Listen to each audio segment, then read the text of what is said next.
رابعہ بصری رحمت اللہ علیہ کو دنیا سے گئے ہوئے 1200 سال ہو چکے ہیں، لیکن ان کا نام آج بھی زندہ ہے، رابعہ بصری۔ گلگت کی عورتوں کو بھی پتہ ہے رابعہ بصری کوئی بڑی اعلیٰ درجے کی خاتون تھی، پنجاب کی عورت کو بھی پتہ ہے، عرب کی عجم کی عورتوں کو پتہ ہے رابعہ بصری نہ کوئی شہزادی تھی، نہ کوئی ملکہ تھی، نہ کوئی وہ خوبصورت تھی، نہ کوئی خاندانی تھی، بلکہ عورت ہونے کے لحاظ سے ہر عیب اس میں تھا۔ خاندان اچھا ہونا چاہیے تو وہ غلام تھیں، باندی تھی، شکل اچھی ہونی چاہیے تو وہ بدصورت تھیں، کالی تھی۔ پہ چلو شکل بے کیسی ہو، خاندان کیسا، اولاد کے قابل تو ہو، رابعہ بصری اولاد کے قابل بھی نہیں تھی، بانج اس کو کہتے ہیں، جو عورت اولاد کے قابل نہ ہو اس کو اردو میں بانج کہتے ہیں، عربی میں عقیم کہتے ہیں، آپ کی زبان میں بھی کچھ کہتے ہوں گے، ہیں؟ شونی تھی۔ تو اب بتاؤ عورت ہونے کے لحاظ سے کوئی چیز ہے؟ شکل، پہلا تاثر شکل کالی، دوسرا تاثر خاندان غلام، تیسرا تاثر اولاد کے قابل نہیں، بانج ہے، شونی ہے۔ تو 1200 سال کے بعد میں گلگت میں کیوں اس کا نام بلند کر رہا ہوں؟ میں نے کسی بادشاہ کی بیوی کا نام تو نہیں لیا، سکندر کی بیوی اور بنو امیہ اور بنو عباس کی ملکہ اور بیگمات، ان کے نام تو نہیں لیے، میں کہہ رہا ہوں رابعہ بصری۔ ان کی عادت یہ تھی، وہ روزانہ عشاء کی نماز کے بعد غسل کر کے کپڑے بدل کے اپنے خامن سے پوچھتی آپ کو میری ضرورت ہے؟ اگر وہ کہتے کوئی نہیں ہے تو پھر پوچھتی مجھے اجازت ہے؟ وہ کہتے اجازت ہے تو پھر مصلی پہ کھڑی ہو جاتی ہے اور فجر کی نماز تک مصلی پر کھڑی رہتی تھی۔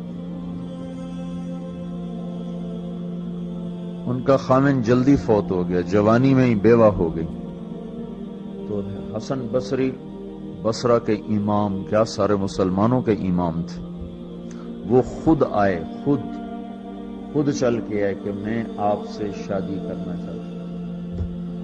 وہ کوئی شادی کا شوق نہیں تھا ان کو، وہ تو اولاد کے قابل نہیں، شکل صرف ان کی نیکی اور ان کا جو اللہ سے تعلق تھا، ان کو یہ لالچ ہوا کہ یہ میری بیوی ہو جائے تو اس کی توفیل شاید میری بخشش ہو جائے۔ تو ان کے پاس آئے، کہنے لگے رابعہ میں آپ سے شادی کرنا چاہتا ہوں، خود پیغام لے کر آئے۔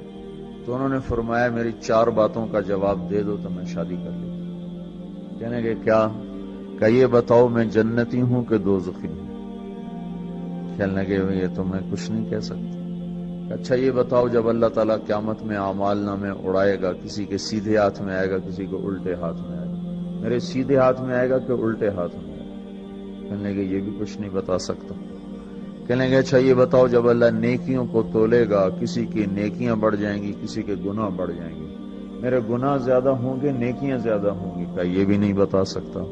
کہ اچھا یہ بتاؤ جب لوگ پل صراط سے گزریں گے، کوئی پار نکل جائیں گے، کوئی نیچے گر جائیں گے، تو میں پار نکلوں گی کہ دوزخ میں گروں گی؟ کہنے لگے یہ بھی میں نہیں بتا سکتا۔ تو پھر فرمایا اچھا جاؤ مجھے تیاری کرنے دو، مجھے ان 4 باتوں کی تیاری کرنی ہے، میرے پاس شادی کے لیے وقت کوئی نہیں ہے۔ ایک دن اٹھی، سالن پکانے کے لیے سالن ہانڈی، دیکھا تو پیاز کوئی نہیں، اب پیاز کاٹ کے ہانڈی میں ڈالا جاتا ہے۔ اب پریشان بیٹھی ہیں، نہ کوئی بیٹا، نہ بیٹی، نہ خامد، نہ بھائی، نہ کوئی خادمہ۔ تب سوچ میں پڑی پیاز کہاں سے لوں؟ اوپر سے ایک چیل اڑتی ہوئی جا رہی تھی، اس کے پنجوں میں پیاز تھا۔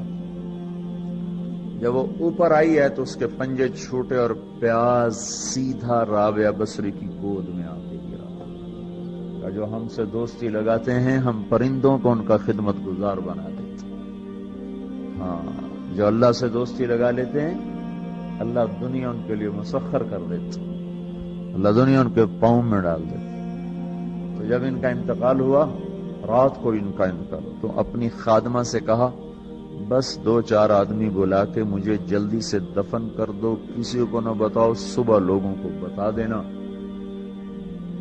اور مجھے کفن دینا میری اس چادر میں جس میں میں تہجد پڑھا کرتی تھی۔ تو انہوں نے راتوں رات دفن کر کے صبح اعلان کیا، شور مچ گیا، ہائے کیوں بتایا، کیوں نہیں بتایا، کیوں؟ تو اگلی رات ان کی خادمہ نے ان کو خواب میں دیکھا، سبز لباس پہنا ہوا، حسن و جمال، سورج چہرے پہ چمک رہا۔ پوچھا آپ کے ساتھ کیا ہوا؟ کہا میرے اللہ نے میرے ساتھ بہت عمدہ معاملہ کیا۔ کہا آپ کی وہ چادر کہاں گئی جس میں آپ کو کفن دیا تھا؟ کہا وہ اللہ تعالیٰ نے اتار لی ہے اور مجھے جنت کا جوڑا پہنایا ہے، اور اس چادر کو اللہ نے سنبھال کے رکھا ہے، جب قیامت کے دن میری نیکیوں کو اللہ تولے گا تو اس چادر کو بھی اس میں تولے گا۔ انہوں نے پوچھا منکر نکیر کا کیا ہوا؟ سوال جواب ہوتا ہے نا، منکر نکیر آتے ہیں، ان کا کیا ہوا؟ کہا وہ آئے تھے تو انہوں نے مجھ سے کہا من ربکی، تیرا رب کون ہے، تیرا رب کون ہے؟ تو میں نے منکر نکیر سے کہا جس اللہ کو 40 سال نہیں بھلایا اس کو 4 ہاتھ زمین کے نیچے آ کر میں بھول جاؤں گی۔ یہ نہیں کہا ربی اللہ ہے، بلکہ ان کو یوں کہا کہ جس رب کو 40 سال میں نہ بھلا سکی اس کو 4 ہاتھ زمین کے نیچے آ کر میں بھول جاؤں گی۔ تو منکر نکیر نے کہا اب اس کا آگے کیا حساب لینا، چلو بھائی واپس چلو، چلو بھائی واپس چلو۔ یہ بات آپ نے حضرت عمر سے فرمائی تھی، عمر وہ کیا دن ہوگا جب تو قبر میں ہوگا اور منکر نکیر آئیں گے زمین کو چیرتے ہوئے، اور ان کے ہاتھ میں ہتھوڑا ہوگا، ساری دنیا کے انسان جن اٹھانا چاہیں تو اٹھا نہیں سکیں گے، اور ان کی آواز میں بجلی کی کڑک ہوگی، اور وہ زمین کو چیرتے ہوئے آئیں گے، ان کے دانت لمبے ہوں گے، تو وہ آ کر تم سے سوال کریں گے من ربک ما دینک من نبیک۔ تو حضرت عمر کہنے لگے یا رسول اللہ میرے ہوش ٹھیک ہوں گے، جیسے میں اب بیٹھا ہوں میں ایسے ہوں گا؟ تو ہمارے نبی نے فرمایا ہاں تو ایسے ہی ہوگا جیسے تو اب بیٹھا ہوا ہے۔ تو کہنے لگے پھر میں اچھی طرح ان سے نمٹ لوں گا۔ تو جبریل آئے، جبریل آئے، کہنے لگے یا رسول اللہ ہم دیکھ رہے ہیں آگے کہ عمر کو جب قبر میں ڈالا جائے گا اور آ کر منکر نکیر ان سے سوال کریں کہ من ربک، تو یہ کہیں گے ربی اللہ فمن ربکما، میرا رب تو اللہ ہے، تم بتاؤ تمہارا رب کون ہے؟ میرا دین تو اسلام ہے، تم بتاؤ تمہارا دین کیا ہے؟ تو وہ منکر نکیر کہیں گے عجیب بات ہے، ہم تمہارا حساب لینے آئے کہ تم